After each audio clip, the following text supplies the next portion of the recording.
Are you struggling to come up with original content week in and week out? Start a podcast. Interview your ideal clients, let them talk about what they care about most, and never run out of content ideas again.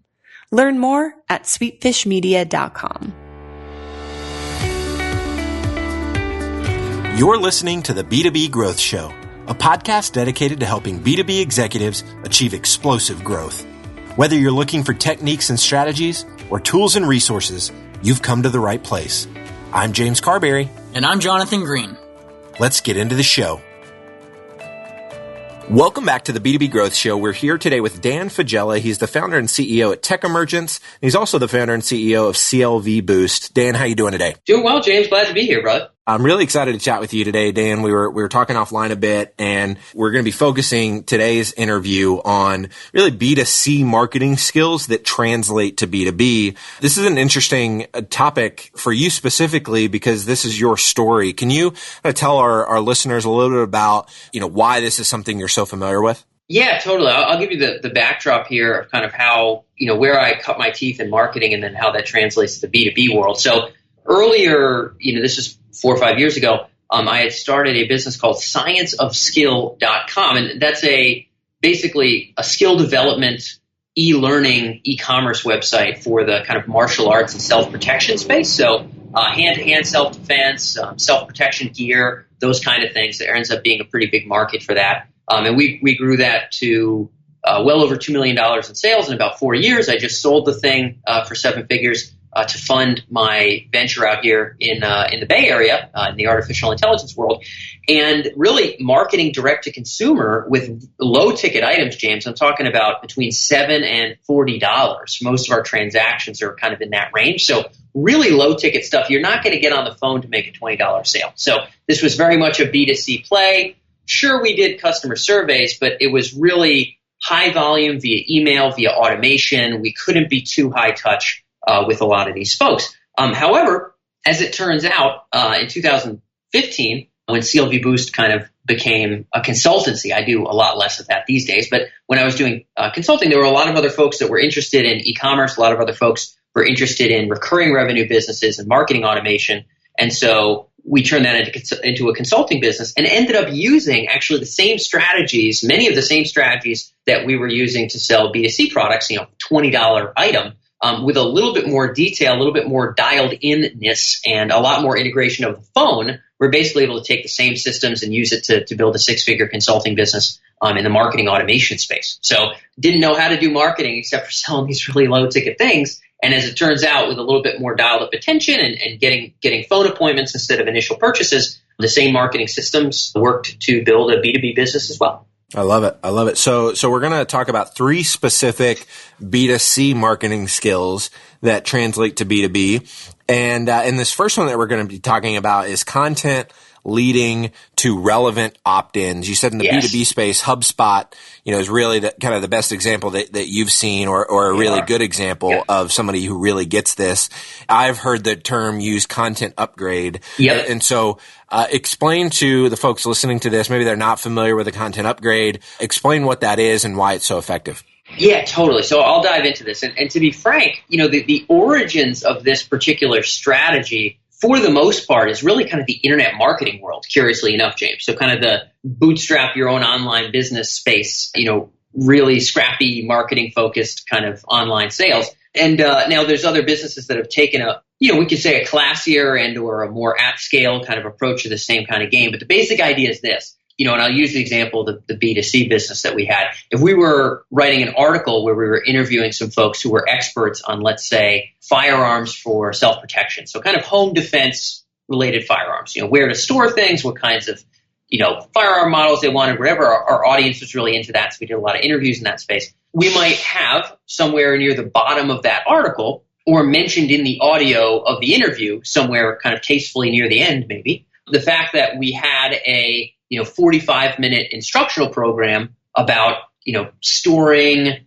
and choosing and cleaning firearms for kind of home defense that people could download completely for free on our site. So the idea of a content upgrade, like you said, James, you take what that article is about and you find something you probably could charge money for and give it away for free. knowing that anybody reading that article who gets to the bottom is going to be so engaged that this is going to be a tremendous amount of additional value for the simple, very small ask of entering an email address. And that's kind of like a lead generation strategy for kind of the internet marketing world that, as it turns out, you can apply to B2B pretty well. And there's one big clarifying point I'll make on that, James, and you can riff with me on whatever might be interesting here. Yeah.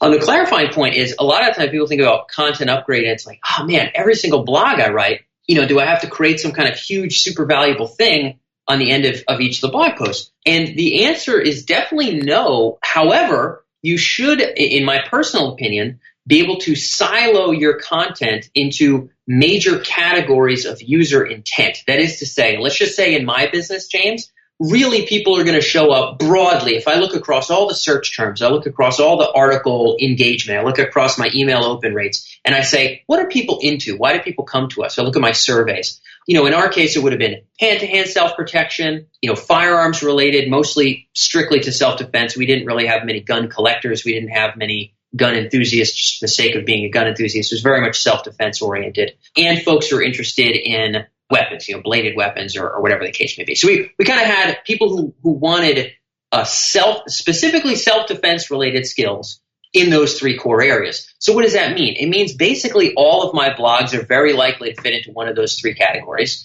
And that firearms thing I told you about, that 45-minute course, any long-form blog that I write that relates to firearms, I just use that same thing as the content upgrade. So I don't need a new, super robust, high production value thing for every article. I really only need, 2 to 4 of those. And then I determine, hey, what is the theme? What is the core intent of this article? Oh, it fits in the firearms category. Okay, well, let's use that as the content upgrade. So it's still way more relevant than a sign up for our newsletter or some kind of generic opt-in, but it also doesn't involve that much additional work. Once you get it done, you can write another 200 blog posts and use the same thing as an upgrade. So just want to make that point.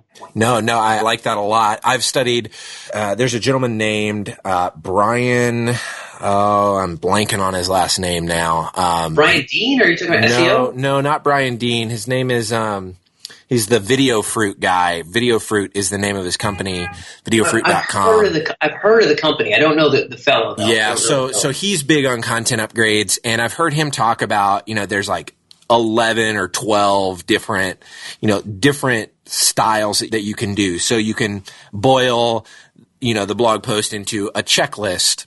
You can turn it into, a series of videos where you're basically just talking through, some people say you can just turn it into a PDF. I don't think that that's as valuable. Me neither. I really think that's just, silly. But not a value add. Yeah. I don't know. It's just so easy to access the blog post from your phone. Why would you want a PDF? Exactly. Yeah. There's no solid reason there. Yeah. So turning it into a checklist, I get a video series. I get, are there any other kind of styles that you found were particularly compelling whenever you were doing this in the B2C world? You mean, were there any compelling examples that we used in B2C? Yeah, any particular types of content upgrades, if you will. I guess let's talk about them if they're relevant to B2B. So totally. No, I'll give you the exact example in B2C, and I'll tell you how it can and how I have sliced it in B2B as well. So in B2C, in the very early days, James, Science of Skill started off as a website based on my graduate school research at UPenn about the science of skill, interestingly enough, the cognitive science behind skill acquisition,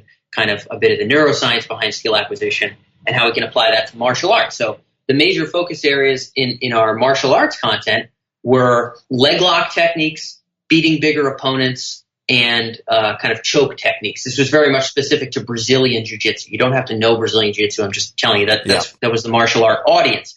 We had a 45-minute course or so related to each of those major topics that we kind of came along with a PDF drilling guide and kind of skill development guide along with that. And for all of our articles that fit kind of the leg lock category, we would have an opt-in for that free leg lock course. For all of the articles that fit the beat bigger opponents category, we have an opt-in where people could download that course. Because it was B2C also, sometimes in addition to the opt-in, we would just have a low ticket item. So we would have a $7 or a $15 downloadable program, or maybe a DVD course that you could get for $7 if we could get, a good shipping price on it or something. And that would be at the bottom as well. So it's essentially, we know the major categories of intent. We've created standalone things that are really going to be valuable. Anybody reading something about beating bigger opponents is going to instantly have a tremendous amount of attraction to this kind of material. And we just pop that as a banner at the bottom of all of our beating bigger opponents articles. And then bada bing, we can use that to generate opt-ins. Same idea in TV. Yeah, go ahead. So they were always video courses. In our case, yeah. Okay, got it. And then that's what you did with the consulting as well? Yep. In consulting, actually, curiously enough, I did some video. I also did some PDF. So for generating, for like lead gen related stuff. So we actually had a lead gen piece for people who are interested in lead gen, which is kind of interesting. It's almost like redundant, right? It's like you're reading about lead gen and we have a lead generating free thing here. Yeah. But for that, it was entirely PDF focused.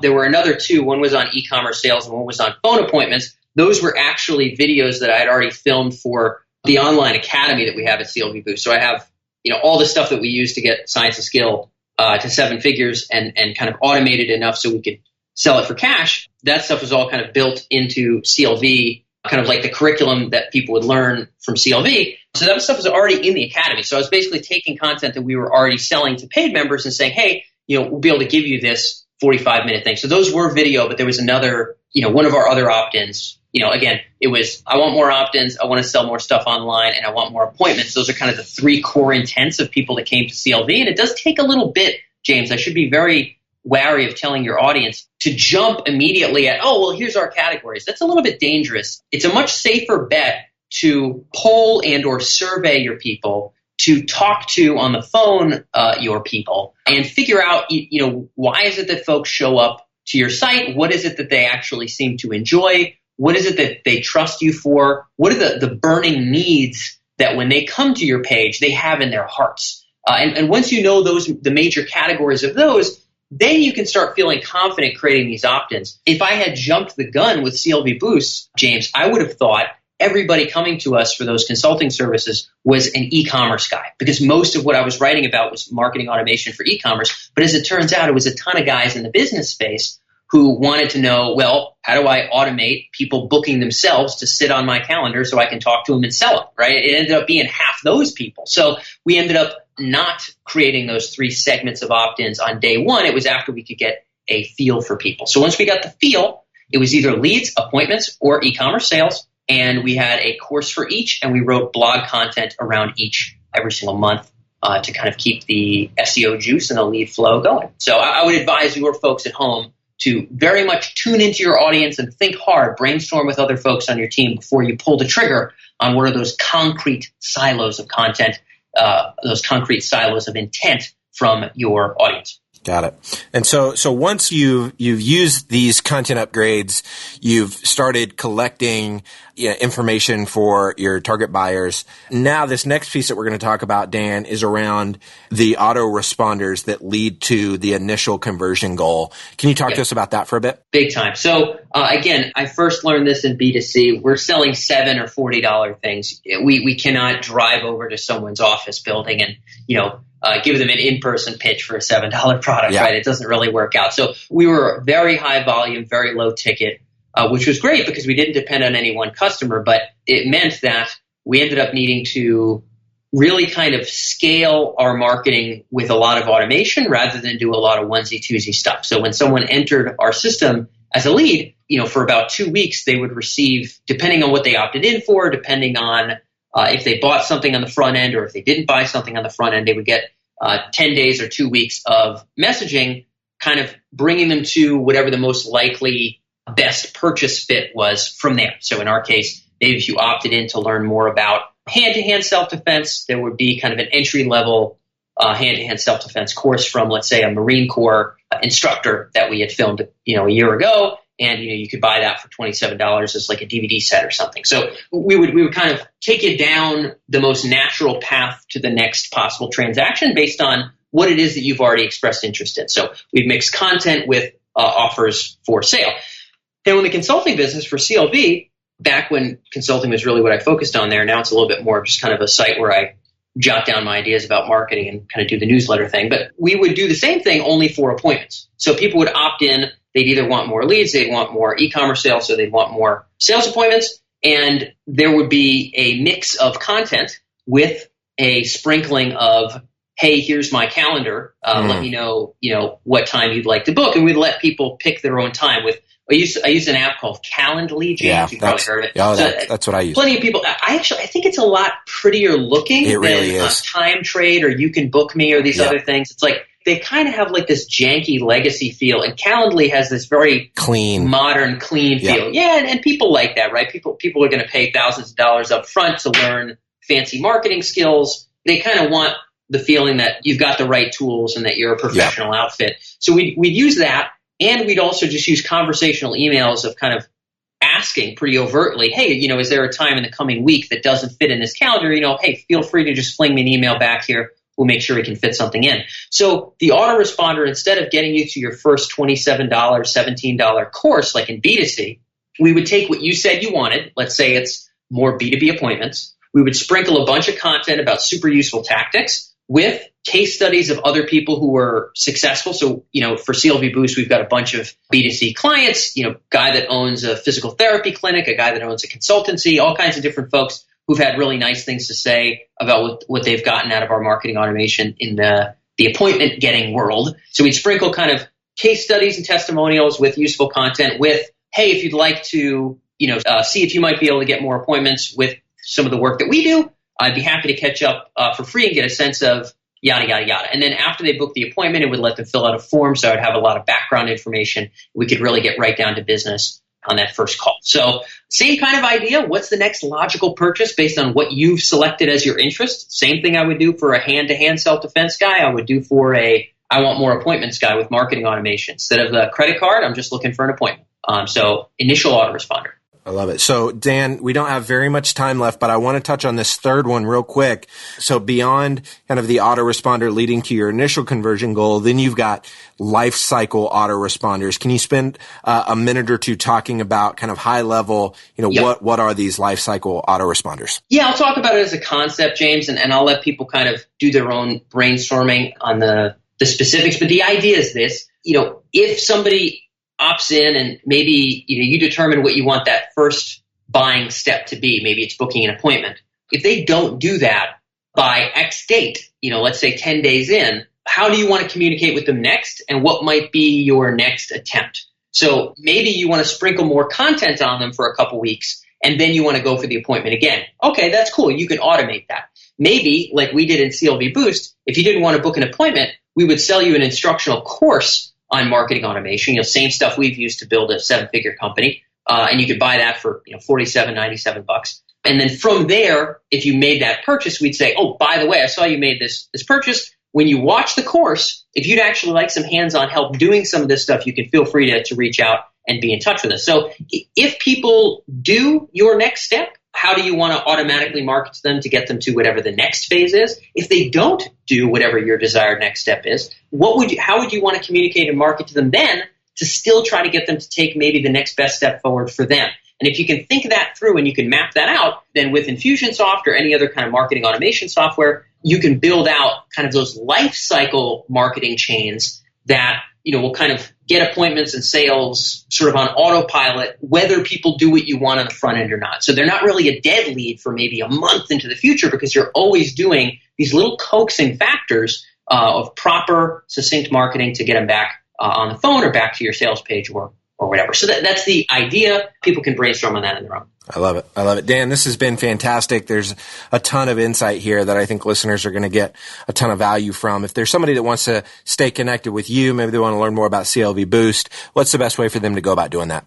Yeah, sure. People can check out just CLVboost.com is the blog where I still do some writing on this stuff. We also send out an email every week. But on CLV, we have probably the business that we just sold in e-commerce was all built on the marketing automation we talked about here. We do have a white paper just on the front page of CLVboost, which is essentially like the 3 or 4 major ways that we manifested the strategies we talked about today. If people want to grab that on the site, they certainly can. And if people want to kind of get a sense of what it looks like to actually sell a business. So we just sold, again, Science of Skill, thanks to this marketing automation, kind of went through all that. We talk a lot about how marketing automation, our marketing strategies were part of that sale. For some of you who want to build a saleable business and automate some of that stuff, we do actually have an article on Tech Emergence, James, that people can check out there. If they go to emerge.com/exit. So emerj.com/exit. We are rebranding Tech Emergence to be Emerge. So emerge.com/exit. If you want to see how does this marketing translate to building something you can sell for cash,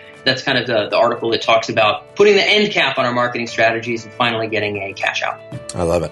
I love it. Dan, again, thank you so much for your time today. This has been incredible, so I appreciate it. Thanks, James. Appreciate it. If you're a B2B marketer, we want to feature you on sites like the Huffington Post, Social Media Examiner, and Chief Marketer. Every week, we send out a question related to B2B marketing. We use the responses to those questions to fuel the content we write for really popular websites. So head over to sweetfishmedia.com/questions and sign up today. Thank you so much for listening. Until next time.